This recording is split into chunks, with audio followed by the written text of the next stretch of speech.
السلام علیکم ورحمۃ اللہ وبرکاتہ.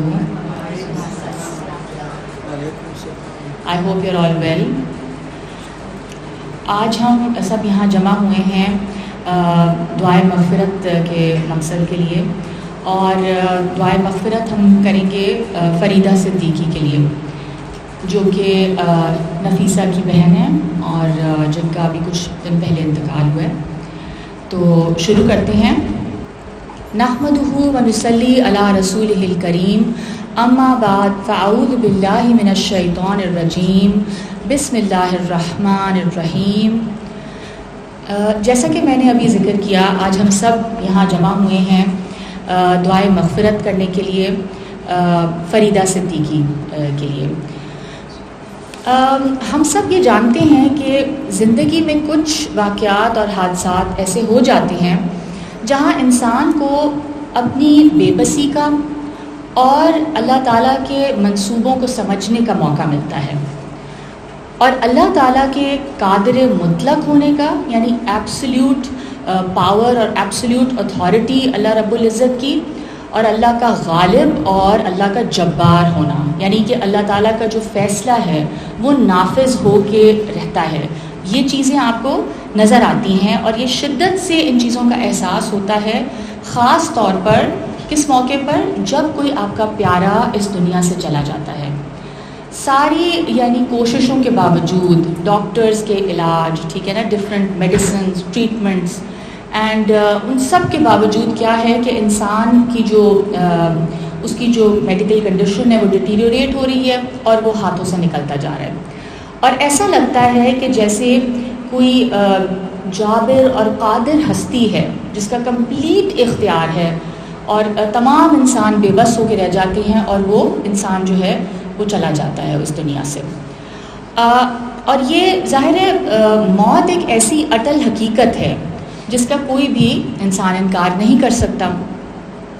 یہ ایک ایسا اٹل قانون ہے اس کائنات کا کہ جو آپ دیکھتے ہیں کہ جو بھی اس دنیا میں آتا ہے، جو بھی پیدا ہوتا ہے، اور صرف انسان نہیں، ہر ذی روح جو ہے وہ جب ایک اس کا پیدائش کا دن ہے، اور اسی طرح ایک لائف سائیکل ہے اس کا، کچھ اپنے اس لائف سائیکل کو مکمل کر کے دنیا سے جاتے ہیں اور کچھ ظاہر ہے اس سے پہلے چلے جاتے ہیں، جیسے اللہ کی مرضی.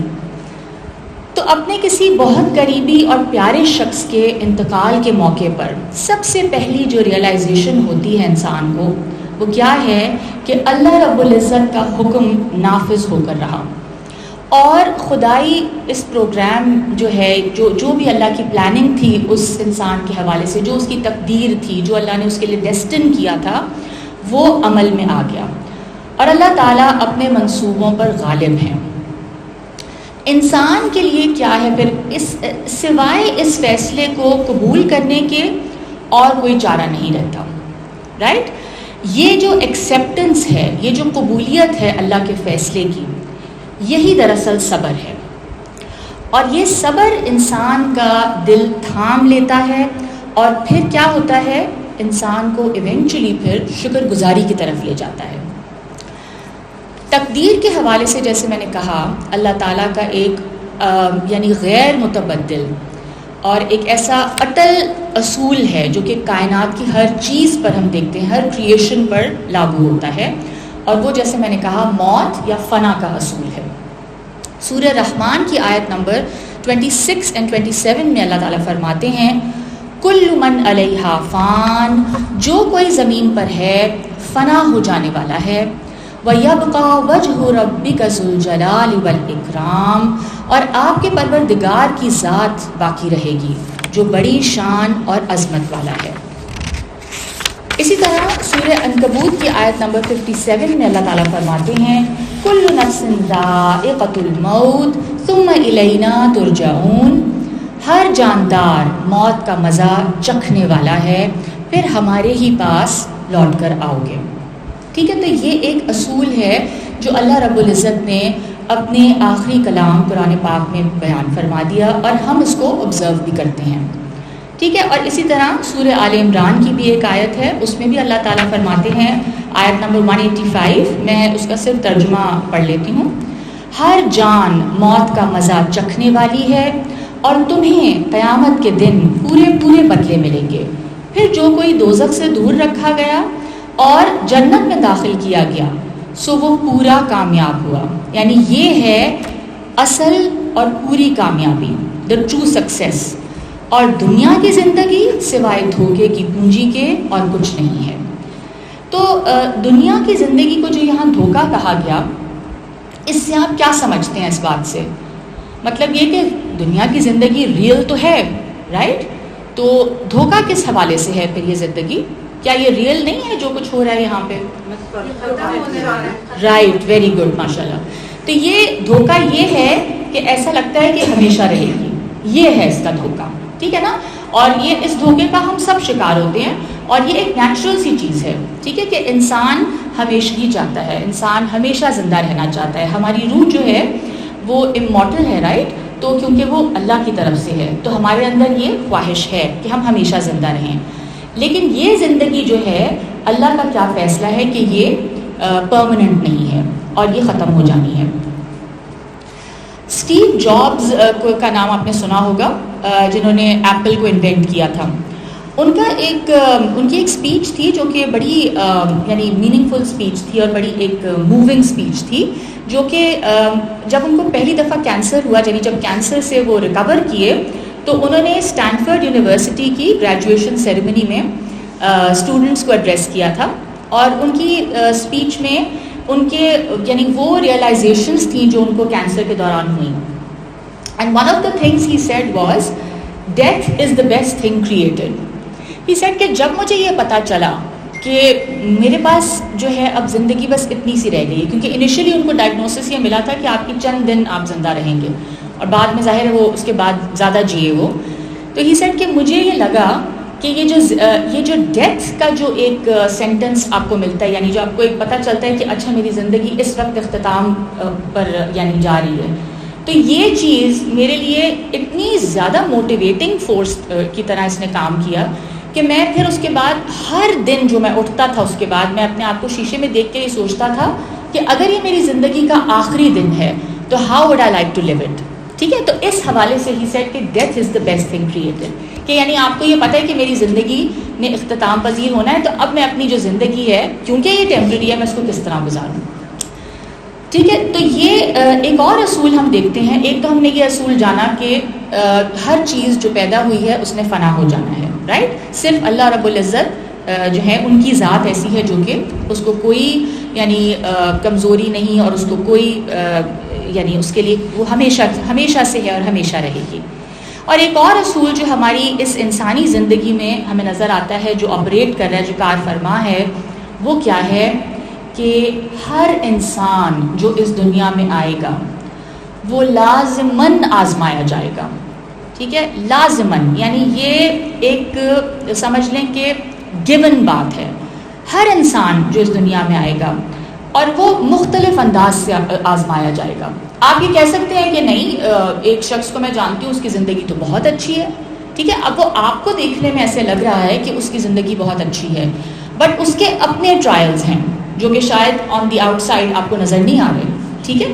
لیکن آزمائش کا جو قانون ہے یا آزمائش کا جو اصول ہے وہ ہر انسان کے اوپر لاگو ہے. ہر انسان جو اس دنیا میں آئے گا وہ آزمایا جائے گا. سورہ ملک کی پہلی 2 آیات دیکھ لیتے ہیں. تبارک الذی بیدہ الملک وہو علی کل شیء قدیر. بہت بابرکت ہے وہ ذات جس کے ہاتھ میں تمام اقتدار, تمام حکومت ہے, اور وہ ہر چیز پر قادر ہے. الذی خلق الموت والحیات لیبلوکم ایکم احسن عملا وہو العزیز الغفور. جس نے یعنی اس ذات نے موت اور زندگی کو پیدا کیا, کریٹ کیا لائف اینڈ ڈیتھ کو. کس پرپس کے لیے؟ تاکہ تمہیں آزمائے, ٹھیک ہے. اب یہ پرپس بیان ہو گیا کریشن کا. ہمیں کریٹ کرنے کا مقصد اللہ رب العزت فرما رہے ہیں آزمائش ہے. کیا آزمایا جا رہا ہے؟ یہ دیکھا جا رہا ہے کہ تم میں سے کس کے کام اچھے ہیں, احسن ہیں, خوبصورت ہیں, اور وہ غالب اور بخشنے والا ہے, ٹھیک ہے. تو دیکھا کیا جا رہا ہے کہ کون اچھے عمل کرتا ہے. احسن عمل کا ورڈ یوز ہوا ہے یہاں پہ, اور احسن جو ہے اس کا روٹ ورڈ ہے حسن. ٹھیک ہے. حسن کا کیا مطلب ہے؟ خوبصورتی. ٹھیک ہے. خوبصورت عمل سے آپ کیا سمجھتے ہیں؟ خوبصورت عمل کیسا ہوتا ہے یا کیسا ہونا چاہیے؟ جس کے اندر اللہ کی اطاعت ہو. ٹھیک ہے. اللہ کی مرضی کے مطابق ہو اور وہ دیکھنے میں بھی خوبصورت ہے. ٹھیک ہے. جب کوئی بات کرے تو کیسے بات کرے؟ نرمی سے بات کرے. چیخ چلا کے اگر کوئی بات کرے گا تو وہ یہ خوبصورت عمل نہیں ہے. دیٹ از اگلی. ٹھیک ہے. اسی طرح کوئی کام جو کنسٹرکٹیو کام ہے، جس کے اندر صفائی ہو رہی ہے، جس میں چیزیں ترتیب سے رکھی جا رہی ہیں، جس میں کسی کا بھلا ہو رہا ہے، جس میں کسی کا علاج ہو رہا ہے، جس میں کسی کی حوصلہ افزائی ہو رہی ہے، یہ سارے کام کیسے لگتے ہیں؟ ٹھیک ہے. یہ خوبصورت لگتے ہیں. تو یہ دیکھنے میں بھی خوبصورت ہے اور یہ اللہ رب العزت کو بھی یہ کام پسند ہے، یعنی جو کائنات کے ساتھ سینرجائز کرے. ٹھیک ہے. اگر آپ اللہ کی کائنات کو دیکھیں تو اس کے اندر آپ کو کیا نظر آتا ہے؟ ہر کریشن اپنے اپنی حدود کے اندر رہتی ہے. مچھلیاں کہاں رہتی ہیں؟ پانی کے اندر. ٹھیک ہے. اور اگر آپ میں سے کسی نے اسنورکلنگ اگر کبھی کی ہو تو آپ یہ دیکھیں گے کہ مچھلیاں جو ہیں وہ اپنے اپنے گروپس میں ہوتی ہیں اور وہ کبھی بھی اس گروپ سے باہر نہیں نکلتی. ٹھیک ہے.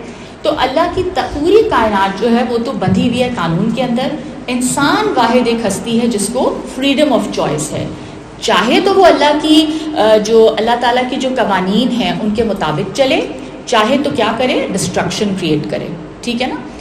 تو یہاں پہ جو آزمائش ہے وہ کیا ہے کہ کون اچھے عمل کرتا ہے، کون خوبصورت عمل کرتا ہے، کنسٹرکٹیو عمل کرتا ہے، اللہ کی اطاعت کے مطابق کام کرتا ہے. اور جو آزمائش کا اصول ہے وہ کہاں بیان ہوا؟ اس کے علاوہ سورہ بقرہ کی آیت دیکھ لیتے ہیں اور وہ بہت ہی خوبصورت اور امپورٹنٹ آیات ہیں، 155 till 157. وَلَنَبْلُوَنَّكُمْ بِشَيْءٍ مِّنَ الْخَوْفِ وَالْجُوعِ وَنَقْصٍ مِّنَ الْأَمْوَالِ وَالْأَنفُسِ وَالثَّمَرَاتِ وَبَشِّرِ الصَّابِرِينَ. اور ہم یعنی اللہ تعالیٰ فرما رہے ہیں تمہیں کچھ خوف اور بھوک اور مالوں اور جانوں اور پھلوں کے نقصان سے. ٹھیک ہے. یہ ڈفرینٹ نیچرز ہیں ٹرائلز کے. کیا؟ کبھی خوف سے آزمائے گا، کبھی بھوک سے، کبھی مال یا جان کے نقصان سے، کبھی پھلوں کے نقصان سے یعنی فصل کا نقصان. ضرور ضرور آزمائیں گے. ٹھیک ہے. یہاں پہ جو عربک میں جو الفاظ استعمال ہوئے ہیں ان کے اندر شدت ہے بہت زیادہ، یعنی لازماً آزمائے جائیں گے. اور پھر کیا فرمایا؟ صبر کرنے والوں کو خوشخبری دے دو، صابرین کو خوشخبری دے دو. کیا خوشخبری؟ صابرین کون ہیں؟ الذین اذا اصابتهم مصیبۃ قالوا انا للہ وانا الیہ راجعون. یہ صابرین جب کوئی مصیبت ان تک پہنچتی ہے، کوئی بھی مصیبت، کوئی خوف کی بات. ٹھیک ہے. خوف میں ہم لوگ رہتے ہیں، کراچی میں تو ہم بہت زیادہ خوف میں رہتے ہیں، رائٹ. اکثر آزمائے جاتے ہیں ہم خوف سے. اللہ تعالیٰ سب کو اپنے حفظ و امان میں رکھے. مگر یہ ایک آزمائش ہے اور یہ ایک ٹرائل کا نیچر ہو سکتا ہے اور اب تو ہر جگہ ہے نا یہ. ٹھیک ہے. اسی طرح بھوک. ٹھیک ہے. مال اور جان. جان سے مراد ہے کہ صرف جانی نقصان نہیں، یعنی بیماری بھی ہو سکتی ہے. تو کسی بھی قسم کی آزمائش جب ان صابرین تک پہنچتی ہے، سب سے پہلے الفاظ ان کی زبان سے آپ دیکھیں اللہ تعالیٰ جو ان کے بیان کر رہے ہیں وہ کیا ہیں. The very first words that they utter, اِنَّا لِلَّهِ وَإِنَّا إِلَيْهِ رَاجِعُونَ. کیا مطلب ہے اس کا؟ ہم تو یہ یوزلی ورڈز اس وقت ادا کرتے ہیں جب کسی کی اللہ نہ کرے ڈیتھ کی خبر آتی ہے. ان الفاظ کا مطلب کیا ہے؟ ہم تو اللہ کے ہیں، ہم تو ہیں ہی اللہ کے. اللہ کی ملکیت ہے، اللہ نے بنایا ہے، اللہ نے پیدا کیا ہے، وہ ہمارا مالک ہے، خالق ہے. ہم اللہ کے ہیں اور ہم اسی کی طرف لوٹ کر جانے والے ہیں. تو وہ جیسے چاہے آزما لے ہمیں، اس کی مرضی. اولئک علیہم صلوات من ربہم ورحمہ واولئک هم المہتدون. یہ لوگ ہیں اللہ تعالیٰ فرما رہے ہیں، یہ وہ صابرین ہیں جن پر ان کے رب کی طرف سے مہربانیاں ہیں اور رحمت، اور یہی ہدایت پانے والے ہیں. یعنی جب آپ آزمائے جائیں اور آپ کا رسپانس کیا ہو، آپ کا رسپانس کیا ہے، جو یعنی ایک شاعری کی زبان میں بھی بیان کرتے ہیں نا کہ جو اگر کسی کو یاد ہے جو مزاج یعنی سر تسلیم خم ہے جو مزاج یار میں آئے. یعنی جو اللہ تعالیٰ کی مرضی ہے میرا سر اس کے آگے جھکا ہوا ہے. یعنی اللہ تعالیٰ نے اگر اب یہ میرے لیے لکھ دیا ہے تو بس ٹھیک ہے, کیونکہ میرے رب کی یہ مرضی ہے. تو یہ جو ایٹیٹیوڈ ہے اور یہ جو الفاظ ہیں, یہ صرف الفاظ نہیں ہیں, یہ کیا ہے, اس کے پیچھے ایک پورا مائنڈ سیٹ ہے. ٹھیک ہے, اور وہ کیا ہے کہ اللہ تعالیٰ نے آزمائش کا قانون رکھا ہے, اور آزمایا تو میں جاؤں گا, آزمائش تو ہونی ہے, اور آزمائش جب ہوگی تو مجھے اس کو ریکگنائز کرنا ہے, اور میرے الفاظ کیا ہونے چاہیے کہ اللہ کی مرضی ہے یہ, رائٹ.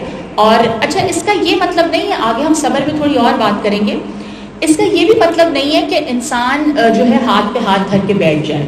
صبر کا مطلب یہ ہرگز نہیں ہے کہ اوکے بس اب تو یہ ہو گیا, یعنی خدا نہ خواستہ کسی بیماری کا ڈائگنوسس ہوا یا کوئی اور مسئلہ ہوا اور آپ کہیں کہ ٹھیک ہے میں تو صبر ہی کروں گی.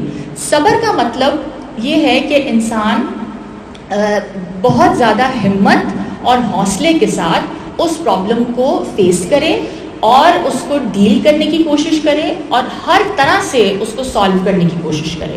ٹھیک ہے, اس میں ہرگز یہ مراد نہیں ہے کہ آپ ہاتھ پہ ہاتھ دھر کے بیٹھ جائیں. اور یہ ہمیں کہاں سے پتہ چلتا ہے؟ ہم اگر رسول اللہ صلی اللہ علیہ وسلم کی زندگی کے بارے میں پڑھتے ہیں تو ہمیں کیا نظر آتا ہے؟ وہ تو اللہ کے چنے ہوئے نبی تھے, رسول تھے, ٹھیک ہے نا, اور وہ تو یہ کہہ سکتے تھے کہ یہ تو اللہ کا کام ہے اور یہ تو ہو جائے گا. کیا انہوں نے اس دین کو پہنچانے میں ہر طرح کی قربانی نہیں دی, ہر طرح کی ایفرٹ نہیں کی؟ ٹھیک ہے, اور جنگوں میں بھی ان کی کیا پلاننگ نہیں ہوتی تھی؟ وہ تو کہہ سکتے تھے کہ فرشتے آ کے مدد کر دیں گے, نہیں. ٹھیک ہے, تو ہم کیا دیکھتے ہیں کہ انسان سے ریکوائرڈ ہے کہ وہ جب صبر کا مظاہرہ کرے گا تو وہ اس میں اپنی ساری یعنی اپنی انرجی, اپنی وہ جو ہے ریسورسز یوز کرے گا. ٹھیک ہے نا, اس کا مطلب یہ نہیں ہے کہ آپ ان چیزوں کا استعمال نہیں کریں گے. اور ساتھ ہی ساتھ لیکن پھر اگر جو نتائج اگر اچھے نہیں نکلتے یا پھر کوئی الٹیمیٹلی کوئی فیصلہ ایسا آ جاتا ہے اللہ کی طرف سے کہ اب وہ انسان خدا نہ خواستہ اس کے جانے کا وقت آ گیا, رائٹ. مثلا جیسے ہم کووڈ میں دیکھتے ہیں کتنے لوگوں کی ڈیتھ ہوئی, تو مجھے اپنے والد کا یاد ہے کہ جب ان کا علاج چل رہا تھا ہم نے ہر طرح سے کوشش کی, پھر ایک دوائی جو نہیں مل رہی تھی اس کا بھی ارینجمنٹ کیا, ہر طرف سے ہم نے ایفرٹ کی, کوشش کی, but eventually it was the doctor pronounced کہ it's یعنی اب بات گزر چکی ہے, یعنی لنگس ڈیمیج ہو چکے ہیں and it's irreversible damage. تو وہ جب پھر وقت آ گیا تو انسان پھر کیا کرتا ہے, اس کے بعد پھر آپ ظاہر اس فیصلے کو قبول کرتے ہیں. رسول اللہ صلی اللہ علیہ وسلم کسی کی وفات پر تعزیت کے وقت یہ الفاظ کہا کرتے تھے, یقیناً اللہ ہی کے لیے ہے جو اس نے لے لیا اور اسی کا ہے جو اس نے دیا, اور اس کے پاس ہر چیز کا ایک وقت مقرر ہے, تو آپ صبر کیجئے اور ثواب کی امید رکھیے. یہ ہم دیکھتے ہیں کہ یہ جو موت اور فنا کا جو اصول ہے کہ اس موجودہ دنیا میں کسی بھی چیز کے لیے ایٹرنٹی, ابدیت نہیں ہے. ٹھیک ہے, ہم یہ دیکھتے ہیں کہ جو ہماری مٹیریل زندگی ہے, بزنس ہے, ٹھیک ہے, دیگر ہمارے جو یعنی پروفٹس ہیں, لاسز ہیں, یہ سب چیزیں کیا ہیں, زندگی کا ایک لازمی حصہ ہیں. جسمانی صحت ہے ہماری, پھر ہماری مینٹل ہیلتھ ہے, ٹھیک ہے, یہ اور بیماری, یہ سب بھی زندگی کا حصہ ہیں. بدھا کے مطابق یعنی بدھا کی جو ٹیچنگز ہم دیکھتے ہیں, ہو سکتا ہے کہ وہ کوئی ایک نبی بھی ہوں, کیونکہ ان کی ٹیچنگ سے ہمیں کافی حد تک جو ہے لگتا ہے کہ جیسے اسلام کے کئی اصولوں سے اس میں مماثلت ہے. اس کے خیال کے مطابق, بدھا کے خیال کے مطابق زندگی کیا ہے, دکھ کا نام ہے. یعنی انسان کی سفرنگ ہے اور انسان اس دنیا میں بہت سفر کرتا ہے اور ڈفرینٹ طریقوں سے. اگر انسان اللہ کے اس پروگرام اور اس دنیا کے لیے جو اللہ کا پلان ہے اس کو سمجھ لے اور پھر اس کو اپنی کانشیس تھاٹ کا حصہ بنا لے, تو پھر جیسے میں نے کہا انسان میں قبولیت اور ایکسیپٹنس پیدا ہو جائے گی. یعنی آپ سمجھ جائیں گے کہ یہ تو ہونا ہے, رائٹ. تو پھر آپ بالکل پینک نہیں کریں گے, آپ واویلا نہیں مچائیں گے, آپ ظاہر ہے آپ پریشان ہوں گے, آپ اپسیٹ ہوں گے, لیکن کیونکہ آپ کو یہ بات پتہ ہے کہ زندگی ہے ہی ایسی, تو پھر آپ میں وہ ایکسیپٹنس جلدی آئے گی. اور ہم یہ دیکھتے ہیں کہ اللہ تعالیٰ کے جو بھی فیصلے ہیں اس کی لامحدود انفینٹ اس کا جو نالج ہے اور انفینٹ جو وزڈم ہے اللہ کی, اس پر مبنی ہوتے ہیں. اس ایک حادثے یا اس ایک واقعے کے پیچھے اللہ کی کیسی پلاننگ ہے, کیا وزڈم ہے, کیا پلاننگ ہے, وہ انسان کو بعد میں سمجھ میں آتا ہے. رائٹ. اچھا, اب زندگی میں ہم یہ دیکھتے ہیں کسی بھی قسم کا حادثہ ہو جائے یا کسی قریبی رشتہ دار کی ڈیتھ ہو جائے تو اس پہ دو طرح کے ایٹیٹیوڈز ہو سکتے ہیں, دو رویے ہو سکتے ہیں. ایک رویہ بے صبری کا اور ناشکری کا رویہ. ٹھیک ہے, آپ بے صبرے ہو رہے ہیں, آپ ناشکرے ہو رہے ہیں, آپ کہہ رہے ہیں کیوں ہوا یہ, میں اس کو قبول بھی نہیں کرتی ہوں, اور ساتھ ہی ساتھ آپ انگریٹفل بھی ہو رہے ہیں بہت ساری چیزوں کے لیے. دوسرا رویہ کیا ہے؟ دوسرا رویہ ہے پازیٹیوٹی کا, جس میں کہ صبر بھی ہے, ایکسیپٹنس بھی ہے, آپ گریسفلی اللہ تعالیٰ کے اس فیصلے کو قبول بھی کرتے ہیں, اور ساتھ ہی ساتھ آپ کے اندر ایک شکر گزاری بھی ہے. اچھا, ہم یہ دیکھتے ہیں کہ یہ دو ایٹیٹیوڈ جو ہے نا, they create a world of difference. بے صبری اور ناشکری کا جو رویہ ہے اس کے نتیجے میں کیا ہوتا ہے؟ آپ دیکھیں وہ انسان کس طرح کی باتیں کرے گا, اس کی نظر صرف نیگیٹو منفی پہلوؤں پر ہوگی, جس کی وجہ سے پھر وہ ذہنی طور پر پریشان رہے گا, اس کو صرف نیگیٹیوٹی نظر آئے گی سچویشن میں, اور پھر ایونچولی ہو سکتا ہے وہ مایوسی یا ڈپریشن تک بھی چلا جائے, کیونکہ وہ اس سچویشن کو ایک تو قبول نہیں کر رہا, اور دوسرا یہ کہ وہ اس میں صرف نیگیٹو ایسپیکٹس دیکھ رہا ہے. جبکہ اگر صبر اور شکر گزاری کا رویہ ہو انسان کے اندر تو اس کی نظر نیگیٹو ایسپیکٹس پہ جائے گی, لیکن ساتھ ہی ساتھ پازیٹیوز پہ بھی جائے گی, مثبت پہلوؤں پر بھی اس کی نظر جائے گی, اور پھر وہ اس سچویشن کو قبول بھی کر لے گا اور وہ پرسکون رہے گا.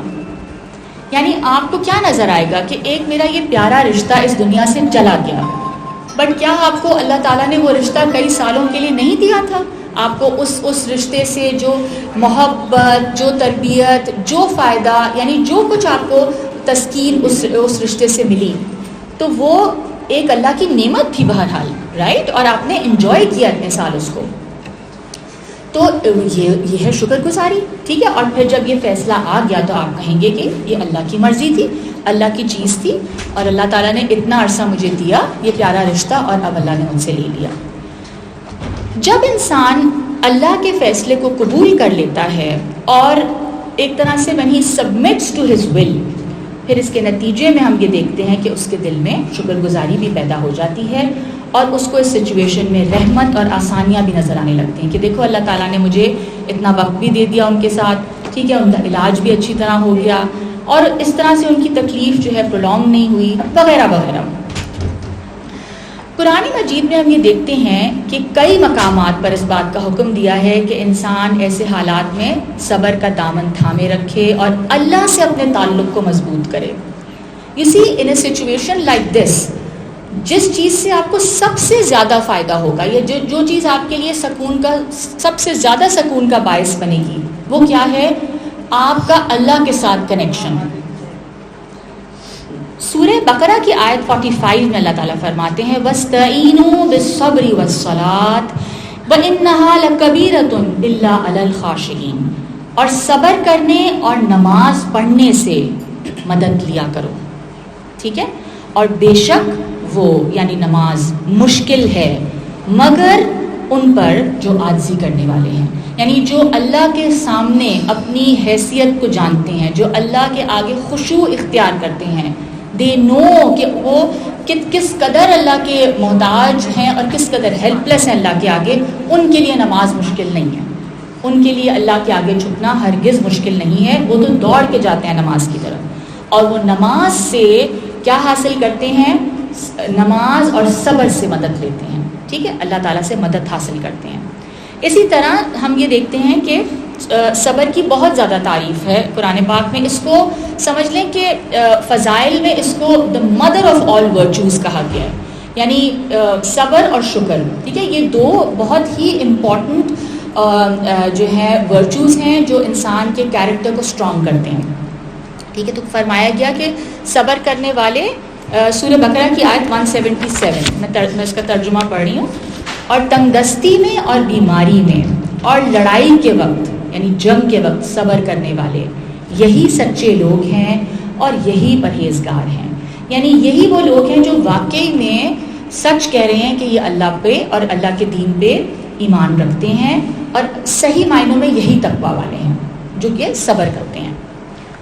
جب انسان اللہ کی قدر یا فیصلے کو قبول کرتا ہے تو یہ صبر ہے اور انسان کو جیسے میں نے کہا نیگیٹو ہونے سے بچا لیتا ہے، اور پھر انسان کے اندر ایک گریٹیٹیوڈ پیدا ہوتا ہے۔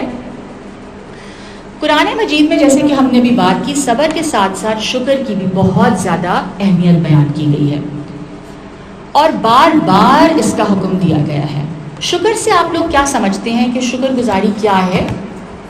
شکر گزاری یعنی اللہ تعالیٰ سے شکر گزاری کا اظہار کس طرح کیا جاتا ہے آپ کے خیال سے؟ ایک تو ہم زبان سے جو ادا کرتے ہیں نا کہ الحمدللہ، اللہ کا بہت احسان ہے، تمام شکر تمام تعریف اللہ کے لیے، ایک تو یہ انداز ہے۔ اور اس کے ساتھ ساتھ فرمایا گیا کہ دل میں جو احساس آپ کے آتا ہے، ٹھیک ہے، آپ جب روزہ کھولتے ہیں، آپ کو سخت پیاس لگی ہوتی ہے، آپ پانی پیتے ہیں، تو وہ جو آپ کو تسکین ایک حاصل ہو رہی ہوتی ہے اس وقت، تو اس وقت آپ کے دل سے کیا نکلتا ہے، آپ کے یعنی دل کے اندر جو احساس پیدا ہو رہا ہے وہ کیا ہے؟ ایک ایکسٹریم شکر گزاری کا، ٹھیک ہے، کہ آپ کی پیاس بجھ گئی۔ جو تیسرا جو ایسپیکٹ ہے شکر گزاری کا، وہ ایک بہت امپورٹنٹ ایسپیکٹ ہے، اور وہ کیا ہے؟ وہ ہے یہ کہ جو نعمت جو آپ کو ملی ہے اس کا استعمال کس طریقے سے کیا جائے؟ نعمت دینے والے کی مرضی کے مطابق، رائٹ؟ مثلا اللہ تعالیٰ نے ہمیں آنکھوں کی نعمت دی ہے، یہ کوئی چھوٹی نعمت ہے، ایک بہت بڑی نعمت ہے، ٹھیک ہے؟ تو اب یہ نعمت دینے والا کون ہے؟ اللہ رب العزت کی ذات۔ اور اب اس کی شکر گزاری کیسے ہے؟ ایک تو یہ کہ ہم دل میں شکر اس کے لیے فیل کرتے ہیں کہ اللہ تیرا لاکھ لاکھ شکر ہے، مجھے نظر آتا ہے، میرے پاس آنکھیں ہیں اور میری آنکھیں ٹھیک ہیں۔ اور اسی طرح پھر آپ الفاظ سے ادا کرتے ہیں، دل میں احساس، پھر الفاظ کی ادائیگی، اینڈ آخری جو سٹیپ ہے جو کہ سب سے امپورٹنٹ سٹیپ ہے شکر گزاری میں، وہ کیا ہے کہ اس نعمت کا استعمال کیسے کرنا چاہیے؟ جیسے دینے والے کی مرضی ہے، جو منعم ہے، جو بسٹور ہے، جو نعمت دینے والی ہستی ہے، اس کو کیسے وہ چاہ رہا ہے کہ ہم اس کو کیسے استعمال کریں، اس کو کن کاموں میں لگائیں، اس آئی سائٹ کو، اس ویژن کو، اس سے ہم کیا کام کریں، رائٹ؟ تو ہم نے بات کی تھی احسن عمل کی، ٹھیک ہے نا؟ تو اب ہم یہ دیکھیں گے کہ کیا ہم آنکھوں سے جو کام کرتے ہیں وہ اچھے ہیں، اچھی چیزیں دیکھتے ہیں، ٹھیک ہے، یا ہم کیا کن چیزوں میں اس نعمت کو استعمال کر رہے ہیں۔ تو یہ ہو گئے 3 ایسپیکٹ شکر گزاری کے۔ سورہ لقمان کی آیت نمبر 12 میں اللہ تعالیٰ فرماتے ہیں وَلَقَدْ آتَيْنَا لُقْمَانَ الْحِكْمَةَ أَنِ اشْكُرْ لِلَّهِ وَمَن يَشْكُرُ فَإِنَّمَا يَشْكُرُ لِنَفْسِهِ وَمَن كَفَرَ فَإِنَّ اللَّهَ غَنِيٌّ حَمِيدٌ۔ اور ہم نے لقمان کو دانائی، وزڈم عطا فرمائی کہ اللہ کا شکر کرتے رہو۔ وزڈم عطا کی اللہ تعالیٰ نے لقمان، ان کو حکیم لقمان کہا جاتا ہے، ہی واز اے وائز مین۔ تو وزڈم جو عطا کی تو اس کے نتیجے میں ان کو کیا بات سمجھ آئی؟ Because of that wisdom he understood کہ اللہ کا شکر ادا کرنا ہے۔ اینڈ شکر کے وہ تینوں ایسپیکٹس آپ ذہن میں رکھیں۔ جو شخص شکر کرے گا وہ اپنے ذاتی نفع کے لیے شکر کرتا ہے، اور جو ناشکری کرے گا، یہ بھی بہت امپورٹنٹ پوائنٹ ہے، تو اللہ بے نیاز خوبیوں والا ہے۔ یعنی اللہ کو ہماری اس feeling of gratitude, in words of gratitude, یا وہ ایکشنز جو ہم اللہ کی اطاعت میں کریں گے، اس نعمت کو اللہ کی مرضی کے مطابق استعمال کریں گے، کیا اللہ کو اس کی ضرورت ہے؟ ہرگز نہیں، ٹھیک ہے، because we are his creation, we need ہم ان ایوری سنگل وے۔ ہمیں تو اگلے سانس کے لیے بھی اللہ کی مدد چاہیے، اگر اللہ کی مرضی نہیں ہوگی تو اگلا سانس نہیں آئے گا۔ تو وہ گریٹیٹیوڈ کا جو فائدہ ہے وہ انسان کے اپنے نفس کو ہوگا، اور اس کا جو انگریٹیٹیوڈ ہے، جو ناشکری ہے، اس کا جو نقصان ہے وہ بھی انسان کے اپنے نفس کو ہوگا۔ تو یہ جو پرسکرائب کیا گیا ہمیں صبر اور یہ شکر جو بتایا گیا کہ کرو، تو اس میں سراسر فائدہ کس کا ہے؟ انسان کی اپنی ذات کا۔ اور اس آیت میں ہم یہ دیکھ رہے ہیں کہ جس نعمت پر شکر کا حکم دیا گیا ہے وہ کیا ہے؟ وہ علم اور حکمت کی نعمت ہے۔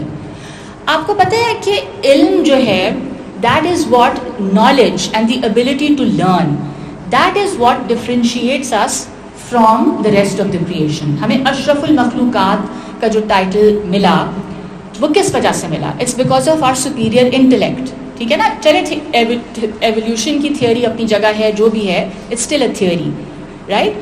دا پوائنٹ از کہ اگر ہم قرآن کا جو یعنی جو موضوع ہے جس میں قرآن اللہ تعالیٰ فرماتے ہیں کہ انسان کو جب پیدا کیا گیا تو حضرت آدم علیہ السلام کے حوالے سے جو فرمایا گیا کہ اس کو اللہ تعالیٰ نے جب اس کو نام سکھائے حضرت آدم علیہ السلام کو، رائٹ، اور پھر اپنی روح میں سے پھونکا، تو جب وہ اس لیول آف نالج کو انہوں نے ایکوائر کر لیا، اس کے بعد حکم دیا فرشتوں کو سجدہ کرنے کا.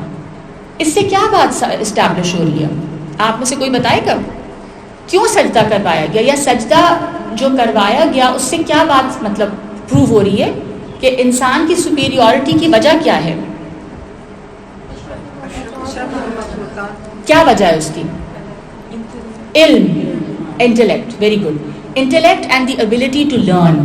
یعنی وہ اتنی ایک کیا کہتے ہیں اعلیٰ اور افضل کوالٹی ہے انسان کے اندر کہ وہ اس کی وجہ سے اللہ تعالیٰ نے پھر کیا کیا، فرشتوں سے بھی سجدہ کروایا، رائٹ. تو علم اور جو حکمت ہے، علم کے بعد جو نیکسٹ چیز انسان میں آنی چاہیے وہ ہے وزڈم. صرف علم سے نہیں کام چلے گا. وزڈم کیا چیز ہے؟ What is wisdom? آپ میں سے کوئی اگر ٹیچرز ہیں تو آپ بتا سکتے ہیں.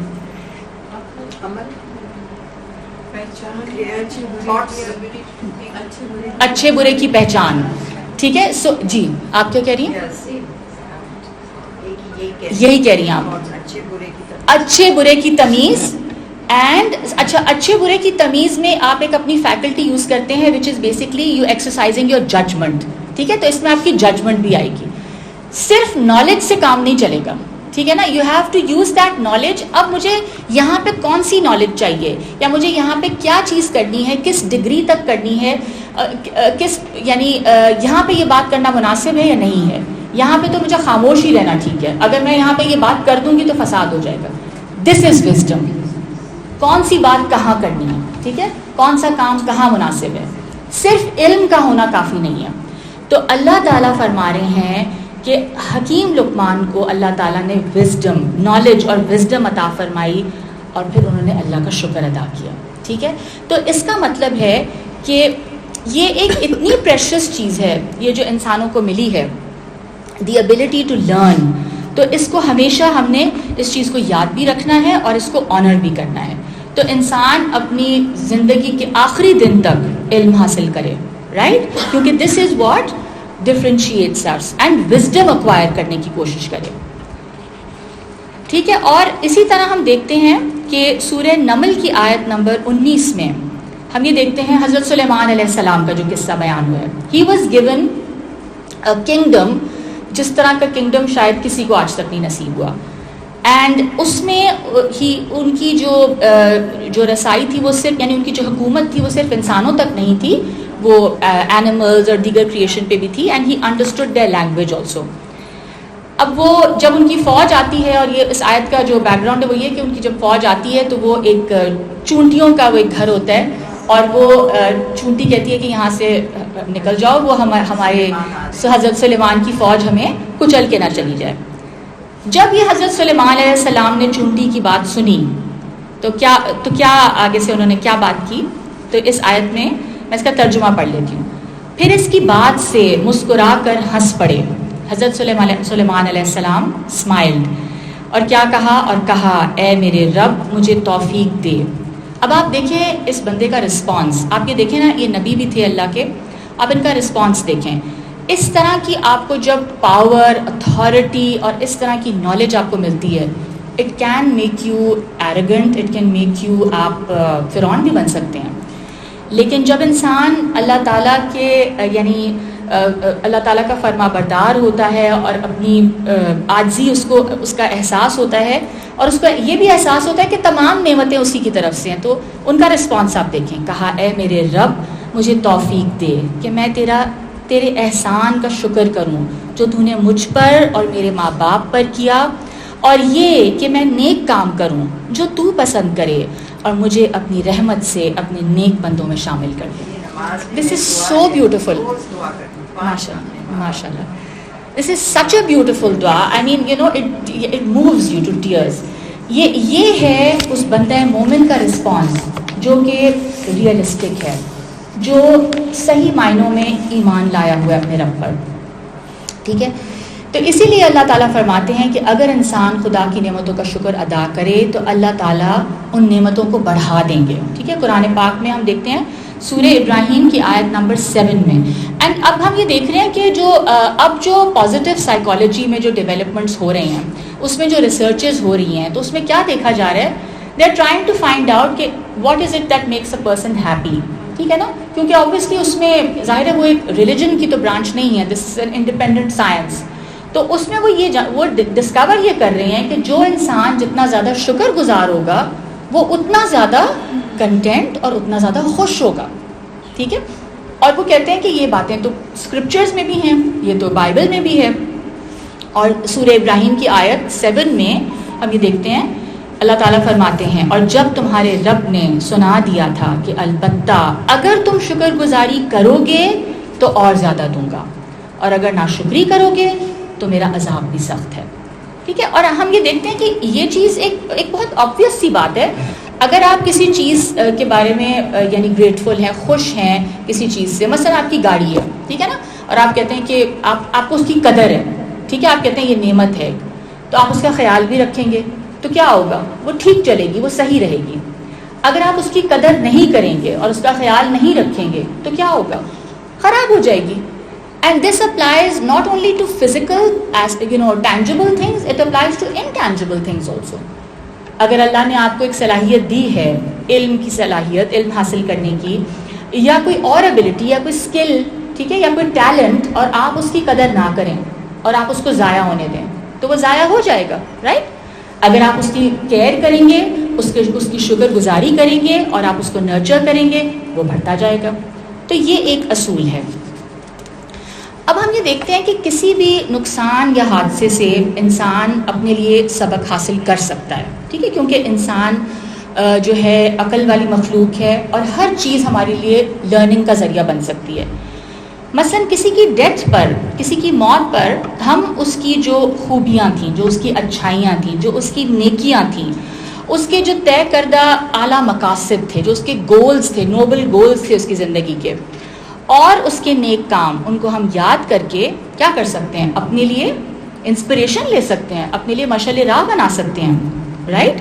اسی طرح اگر اس کی زندگی کی کچھ کمیاں یا کوئی کوتاہیاں تھیں یا کوئی گناہ ایسے تھے جو آپ غلط سمجھتے ہیں, تو آپ زندگی کی امپرماننس, اس کی بے ثباتی اور آخرت کی یاد کو سامنے لا کر ان سے آپ اجتناب کا تہیہ کر سکتے ہیں کہ میں یہ نہیں کروں گی, بیکاز آئی ہیو لرنڈ کہ لائف از سو ٹیمپرری, تو یہ مسٹیکس میں نہیں کروں گی. اس دنیاوی زندگی کی اصلیت جو ہے اللہ تعالیٰ نے قرآن پاک میں کئی مقامات پر بیان فرما دی. ہم شروع میں بات کر رہے تھے نا کہ یہ دھوکے کے سوا کچھ نہیں ہے, تو میں نے آپ سے یہ پوچھا تھا کہ یہ دنیاوی زندگی دھوکہ کس حوالے سے ہے, یعنی کیا یہ ریئل نہیں ہے, یہ سب چیزیں ریئل ہیں نا جو ہو رہی ہیں. تو میں نے آپ سے پوچھا تھا کہ دھوکہ کیا ہے, آپ نے کیا جواب دیا تھا, دھوکہ یہ ہے کہ ایسے لگتا ہے کہ یہ اینڈ نہیں ہوگی, رائٹ, ایسے لگتا ہے کہ ہمیشہ ایسے ہی رہیں گے, ہم زندہ رہیں گے ہمیشہ, حالانکہ ہمارے سامنے لوگ چلے جاتے ہیں, بٹ ہمیں اپنی ڈیتھ کا نہ یقین آتا ہے اور نہ ہم آبویسلی سوچنا چاہتے ہیں اور نہ ہم مرنا چاہتے ہیں, and that is some thing natural, right. مگر اس دنیا کی جو بے ثباتی ہے یا جو اس کی جو ریالٹی ہے, اللہ تعالیٰ نے, ہم یہ دیکھتے ہیں قرآن پاک میں کئی مقامات پر بیان فرمائی. کیا, یعنی کہ یہ اینڈ ہو جائے گی, ایک سائیکل ہے لائف کا, ٹھیک ہے, جو کہ اپنی نیچرل کنکلوژن تک جاتا ہے. سورہ عنکبوت آیت 20 and 21, میں صرف ترجمہ پڑھ رہی ہوں. جان لو کہ یہ دنیا کی زندگی محض کھیل اور تماشا اور زیبائش اور ایک دوسرے پر آپس میں فخر کرنا, کمپٹیشن ہوتا ہے نا, میرے بیٹے کے یہ گریڈز آئے ہیں, تمہارے بیٹے کے کیا گریڈز آئے ہیں, کون سی یونیورسٹی میں ایڈمیشن ہوا ہے, شادی کہاں ہوئی ہے, بچے ہوئے نہیں ہوئے, ٹھیک ہے, یہ ایک نیچرل چیز ہے اور یہ ہوتی ہے, ٹھیک ہے. کمپٹیشن, کمپیٹ کرنا, آپس میں ایک دوسرے پر فخر کرنا, ایک دوسرے پر مال اور اولاد میں زیادتی چاہنا. جیسے اب اللہ تعالیٰ, یعنی اللہ تعالیٰ بیوٹیفل میٹافرز پریزنٹ کرتے ہیں قرآن پاک میں, بیوٹیفل میٹافرز, اور وہ اللہ تعالیٰ نیچرل فینومینا سے کسی چیز سے لے لیتے ہیں. یہاں بارش کی مثال دی گئی, بارش کی حالت, جیسے بارش کی حالت کہ اس کی سبزی نے کسانوں کو خوش کر دیا, ٹھیک ہے, بارش آئی اور پھر کیا ہوا, سبزہ لہلہایا, کسان بہت زیادہ خوش ہوئے, کہ کھیتی بہت اچھی ہو گئی. پھر کیا ہوا؟ ایک نیچرل پروسیس ہے رائٹ, کہ اس میں پھر ڈرائی بھی ہو جانا ہے, پھر وہ خشک ہو جاتی ہے تو اسے زرد شدہ دیکھتا ہے. اب تم اس کو کیسا دیکھو گے؟ یلو. پھر کیا ہوا؟ چورا چورا ہو گئی. اور آخرت میں سخت عذاب ہے اور اللہ کی مغفرت بھی ہے اور اس کی خوشنودی بھی ہے. اور دنیا کی زندگی سوائے دھوکے کے اسباب کے اور کیا ہے؟ اگلی آیت میں فرمایا اپنے رب کی مغفرت کی طرف دوڑو. یعنی پھر کرنا کیا ہے؟ ٹھیک ہے, اگر یہ زندگی اینڈ ہو رہی ہے تو then what is the purpose؟ اپنے رب کی مغفرت کی طرف دوڑو. ایسے کام کرو کہ جس سے اللہ راضی ہو جائے. اچھے کام, پیارے کام, کنسٹرکٹیو کام, خوبصورت کام, اچھی باتیں, ٹھیک ہے, دل دکھانے والی باتیں نہیں, خوش کرنے والی باتیں, کنسول کرنے والی باتیں, حوصلہ افزائی کی باتیں. اپنے رب کی مغفرت کی طرف دوڑو اور جنت کی طرف جس کا عرض آسمان اور زمین کے عرض کے برابر ہے. ان کے لیے تیار کی گئی ہے جو اللہ اور اس کے رسولوں پر ایمان لائے. یہ اللہ کا فضل ہے, وہ جسے چاہتا ہے دیتا ہے اور اللہ بڑے فضل والا ہے. ٹھیک ہے, تو یہ ایک بہت ہی خوبصورت میٹافر کے ذریعے اللہ تعالیٰ نے اس دنیا کی اس حقیقت کے حوالے سے ہمیں آگاہ کر دیا. اور اب ایک آیت اور میں بس کوٹ کروں گی اور اس کے بعد اس کو ہم کنکلوڈ کریں گے. سورہ انعام کی آیت نمبر 165 میں اللہ رب العزت فرماتے ہیں وَهُوَ الَّذِي جَعَلَكُمْ خَلَائِفَ الْأَرْضِ وَرَفَعَ بَعْضَكُمْ فَوْقَ بَعْضٍ دَرَجَاتٍ لِيَبْلُوَكُمْ فِي مَا آتَاكُمْ إِنَّ رَبَّكَ سَرِيعُ الْعِقَابِ وَإِنَّهُ لَغَفُورٌ رَحِيمٌ. اس نے تمہیں زمین میں نائب بنایا ہے, اپنا ریپرزینٹیٹیو بنایا ہے. ٹھیک ہے, کس طرح اللہ تعالیٰ نے ہمیں فریڈم آف چوائس دی ہے.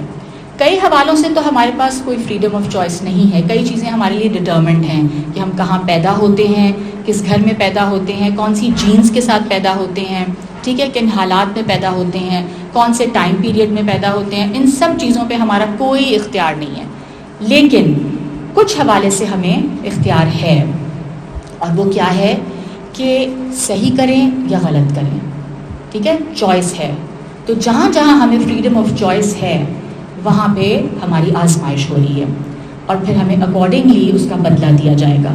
تو فرمایا کہ تمہیں زمین میں نائب بنایا گیا اور بعض پر درجے بلند کر دیے گئے. کوئی علم والا ہے, کوئی اس سے زیادہ علم والا ہے, کوئی اس سے بھی زیادہ علم والا ہے. ٹھیک ہے, اسی طرح کسی کی کوئی ٹیلنٹ ہے, کسی کا کوئی اور ٹیلنٹ ہے. تو ہم کیا دیکھتے ہیں, کوئی زیادہ ٹیلنٹڈ ہے تو درجات ہیں. ٹھیک ہے, تو بعض کے درجے بعض پر بلند کر دیے تاکہ تمہیں آزمائے. اب یہ جو درجے بلند کیے گئے یہ اس لیے نہیں کیے گئے کہ جس کا زیادہ علم ہے وہ کم علم والے کو کہے کہ تمہیں تو کچھ آتا ہی نہیں ہے. ٹھیک ہے, اس لیے نہیں اس کے درجے بلند کیے گئے. کس لیے کیے گئے یہ بھی بتایا جا رہا ہے, تاکہ تمہیں آزمائے اس میں جو اس نے تمہیں دیا ہے. آپ کو جو ملا ہے, جتنا ملا ہے, وہ کس لیے ملا ہے؟ For your test. آزمایا جا رہا ہے. کیا آزمایا جا رہا ہے؟ کہ آپ اس ٹیلنٹ, اس ایبلٹی کے ساتھ کیا کرتے ہیں. کیا آپ اچھے کام کرتے ہیں یا آپ تخریب کاری کے کام کرتے ہیں. مثلا کسی کو بولنے کی ایبلٹی بہت اچھی دی ہے, کنونسنگ پاورز ہیں. ٹھیک ہے نا, تو وہ کہے وہ لڑکی کہ مجھے لا کرنا ہے, وہ لائر بن جائے. She is able to present the case very well. اب وہ کیا کر سکتی ہے, وہ کسی کرمنل کو بھی ڈیفینڈ کر سکتی ہے. اب چوائس اس کی ہے. ٹھیک ہے, کہ وہ اس ایبلٹی, اس ایجوکیشن, اس ٹیلنٹ کے ساتھ کیا کرتی ہے. Right, I am just giving an example. تو یہ جو درجات ہیں, درجہ بندی ہے, یہ اس لیے ہے تاکہ تمہیں آزمائے. اور اس میں جو اس نے تمہیں دیا ہے, بے شک البتہ تیرا رب جلدی عذاب دینے والا ہے, اور بے شک وہ بخشنے والا اور مہربان ہے. تو اینی کائنڈ آف یعنی جو بھی کچھ آپ کو نعمتیں ملی ہیں, پیسہ ہو سکتا ہے, اسکلز ہو سکتی ہیں, ایجوکیشن ہو سکتی ہے. ہر کسی کو ایجوکیشن نہیں نصیب ہوتی, خاص طور پہ ہمارے ملک میں آپ دیکھ لیں. ابیلٹیز کوئی خاص ہو سکتی ہیں, وقت ہو سکتا ہے, کسی کے پاس وقت ہے, پوزیشن آف پاور ہو سکتی ہے, کریٹیوٹی ہو سکتی ہے, کوئی بھی ریسورس ہو سکتی ہے. ٹھیک ہے, تو یہ کیا ہے, یہ سب کچھ اس لیے دیا گیا ہے کہ دیکھا جائے کہ اب کیا کرتا ہے یہ شخص اس کے ساتھ. رائٹ, کیا وہ ایروگنٹ ہو جاتا ہے اور وہ لوگوں کو پریشان کرتا ہے اور وہ جو ہے کرپشن کرتا ہے، یا وہ اس سے لوگوں کو فائدہ پہنچاتا ہے اور وہ لوگوں کے بھلے کا کام کرتا ہے کہ لوگوں کو فائدہ ہو. ٹھیک ہے، تو ہمیں یہ دیکھنا ہے اس دنیا کی زندگی میں کہ ہمیں جو کچھ ملا ہے ہم اس میں سے یعنی جو کچھ ہمیں ملا ہے ہم اس کا استعمال کیسے کر رہے ہیں، اور ساتھ ہی ساتھ ہمیں اپنے ارد گرد اپنے نیبرہڈ میں سب سے پہلے تو اپنے گھر سے شروع کریں کہ ہمارے گھر میں جو ہمارے ساتھ لوگ ہیں ان کو کس چیز کی ضرورت ہے ہم سے. اگر والدین ہیں تو ان کو ہم سے کیا چاہیے. ٹھیک ہے، ہو سکتا ہے ان کو پیسوں کی ضرورت ہو سکتا ہے ان کو وقت کی ضرورت ہو سکتا ہے ان کو پیار کی ضرورت ہو. ٹھیک ہے، تو جو چیز آپ محسوس کریں اپنے ارد گرد، وی آر سینسٹیو بینگس. ٹھیک ہے، ہم سینس کر سکتے ہیں اپنے ارد گرد جو لوگوں کی ضروریات ہیں، یہ اللہ تعالیٰ نے ہم میں رکھا ہے. تو ہم سینس کریں کہ اچھا اس شخص کو کس چیز کی ضرورت ہے، اس بچے کو انکریجمنٹ کی ضرورت ہے، اس بچے کو یہ ضرورت ہے، اس انسان کو پیسوں کی ضرورت ہے. تو یہ سب کچھ ہمیں یہ ایک طرح سے سمجھ لیں کہ ہمارے اوپر یہ اللہ کی طرف سے فرض ہے اور ہمیں یہ ایبلٹی دی گئی ہے.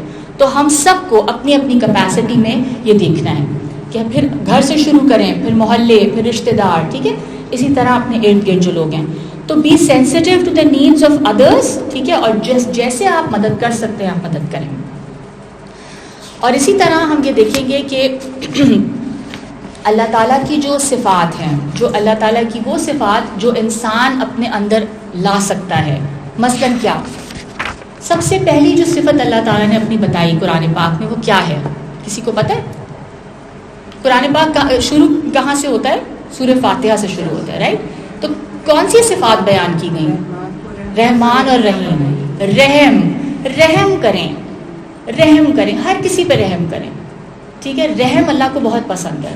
رحمان، اور ہر صورت کی بگننگ میں رحم ہے. ٹھیک ہے، تو رحم کی صفت اپنائیں، معاف کرنے کی صفت اپنائیں.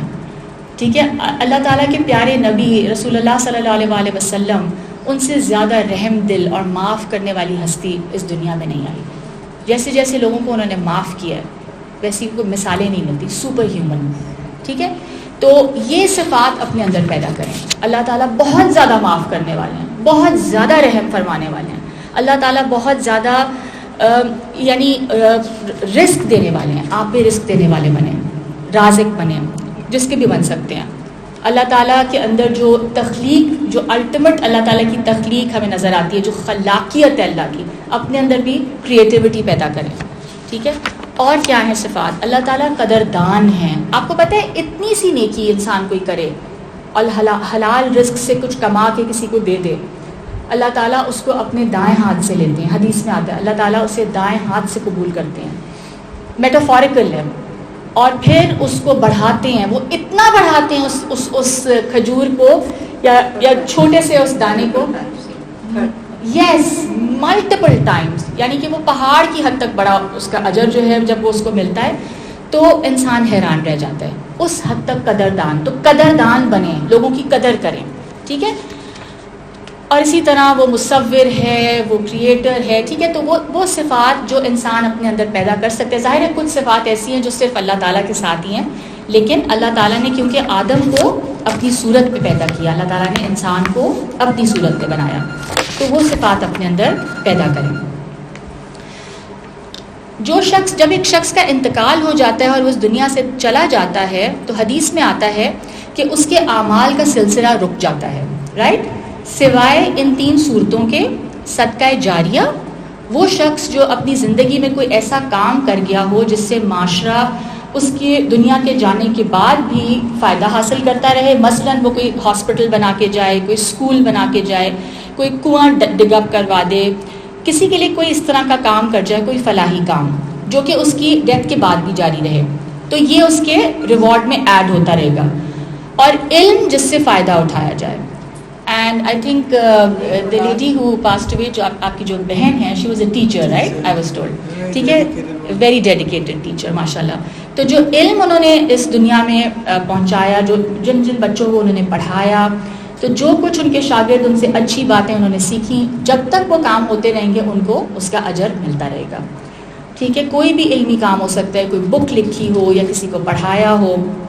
اور تیسری تیسری جو فارم ہے وہ ہے نیک اولاد جو اس کے لیے دعا کرتی رہے یا کوئی بھی اچھا کام کرتی رہے، تو اس کا اجر بھی ان پیرنٹس کو ملے گا. وائی؟ بیکاز وہ پیرنٹس نے اس کی تربیت کی تھی.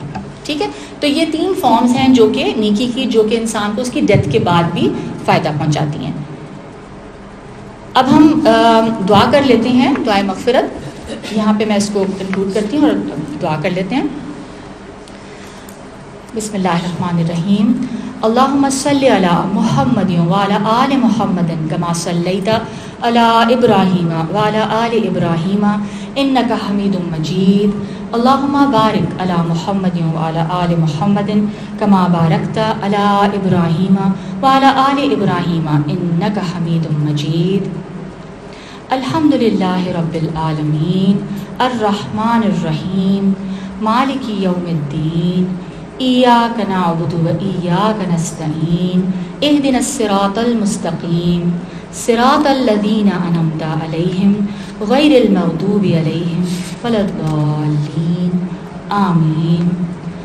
اللہم اغفر لها وارحمها وعافها واعف عنها واکرم نزلها ووسع مدخلها واغسلها بالماء والثلج والبرد ونقها من الخطايا كما نقيت الثوب الأبيض من الدنس وأبدله دارا خيرا من دارها وأهلا خيرا من أهلها وزوجا خيرا من زوجها وأدخلها الجنة وأدخلها الجنة وأدخلها الجنة وأعذها من عذاب القبر أو من عذاب النار.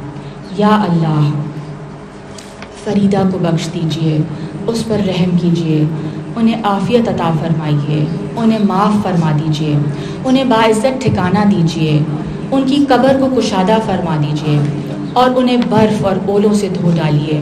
ان کے گناہوں کو اس طرح صاف کر دیں جس طرح کہ سفید کپڑا میل کچیل سے صاف ہو جاتا ہے. انہیں ان کے اس گھر سے بہتر کے بدلے بہتر گھر عطا فرمائیے اور انہیں جنت میں داخل فرمائیے اور انہیں عذاب قبر سے بچا لیجئے. اللہم اغفر لحینا ومیتنا وشاہدنا وغائبنا وصغیرنا وکبیرنا وذکرنا وانثانا. اللہم من احییتہ منا فأحیہ علی الاسلام ومن توفیتہ منا فتوفہ علی الایمان. اللہم لا تحرمنا اجرہ ولا تدلنا بعدہ. اے اللہ ہمارے زندوں کو اور مردوں کو، حاضر کو اور غائب کو، چھوٹے کو اور بڑے کو، مرد کو اور عورت کو بخش دیجئے.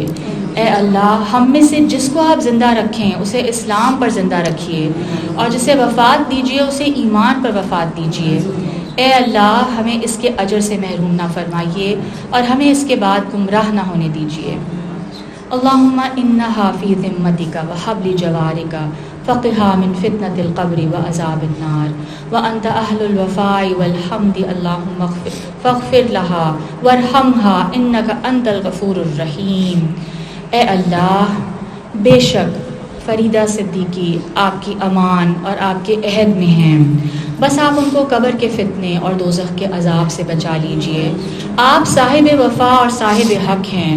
اے اللہ آپ ان کی مغفرت فرمائیے اور ان پر رحم فرمائیے، بے شک آپ بہت بخشنے والے اور بہت مہربان ہیں. یا اللہ، یا رب، یا رحمان، یا رحیم، یا ارحم الراحمین، یا غفور، یا غفار. فریدہ صدیقی کی مغفرت فرما دیجئے. آپ کا وعدہ ہے کہ خلوص دل سے کی ہوئی نیکی کا اجر آپ بہت بڑھا چڑھا کر دیں گے، تو آپ ان کی ریا سے پاک خالص نیکیوں کو بے انتہا وزن دیجئے اور قبول کیجئے. اور آپ ستار العیوب ہیں، ان کی خطاؤں کو پر پردہ ڈال دیجئے. آپ غفار ہیں، ان کے گناہوں کو بخش دیجئے. ان کے اعلیٰ اخلاق اور مسکراتے چہرے، ان کی اپنی بیماری اور تکلیفوں پر صبر کہ یہ سب ان کے گھر والے گواہ ہیں. یا اللہ ان کے اعلیٰ اخلاق اور کردار، ان کے صبر پر ان کو بے حساب اجر دیجیے. حدیث میں آتا ہے کہ روز قیامت مومن کے میزان میں حسن اخلاق سے زیادہ بھاری کوئی چیز نہیں رکھی جائے گی، اور اللہ یقیناً بد زبان اور بیہودہ باتیں کرنے والے کو پسند نہیں فرماتا. اعلیٰ اخلاق بھاری ترین چیز ہوگی ہمارے میزان عمل میں. ٹھیک ہے، مومنین میں سب سے کامل ایمان اس کا ہے جس کا اخلاق سب سے بہتر ہے. ایک اور حدیث میں آتا ہے. یا اللہ ان کے گھر والوں کو صبر جمیل عطا فرمائیں اور ان کی اولاد کو ان کے لیے بہترین صدقہ جاریہ بنائیے. یا اللہ انہوں نے جو علم پھیلایا، جن جن لوگوں کے لیے وہ مشعل راہ بنی، جن کی وہ استاد تھیں، جو علم انہوں نے اس دنیا میں دیا، جو کچھ منتقل کیا، وہ ان کے لیے صدقہ جاریہ بنائیے، ان کے لیے اجر کا باعث بنائیے. انہیں ان کی من پسند جنت عطا کیجیے اور جو کچھ ان کا من چاہے ان کو عطا فرمائیے. اور جیسا کہ آپ کا وعدہ ہے کہ آپ والدین اور اولاد کو جنت میں اکٹھا کر دیں گے اگر دونوں نیک ہوئے. سورہ طور کی آیت 21 میں اللہ فرماتے ہیں، اور جو لوگ ایمان لائے اور ان کی اولاد نے ایمان میں ان کی پیروی کی، ہم ان کے ساتھ ان کی اولاد کو بھی جنت میں ملا دیں گے اور ان کے عمل میں سے کچھ بھی کم نہ کریں گے. ہر شخص اپنے عمل کے ساتھ وابستہ ہے. آمین یا رب العالمین. یا اللہ جو کچھ پڑھا گیا، جو کچھ بیان کیا گیا، جو کچھ ان کی جو دعائیں کی گئیں، یا رب یا رحمان اس کو قبول فرما لیجئے اپنی بارگاہ میں، اور ان کی کامل مغفرت فرما دیجئے اور ان کے گھر والوں کو صبر جمیل عطا فرمائیے. آمین یا رب العالمین. السلام علیکم ورحمۃ اللہ.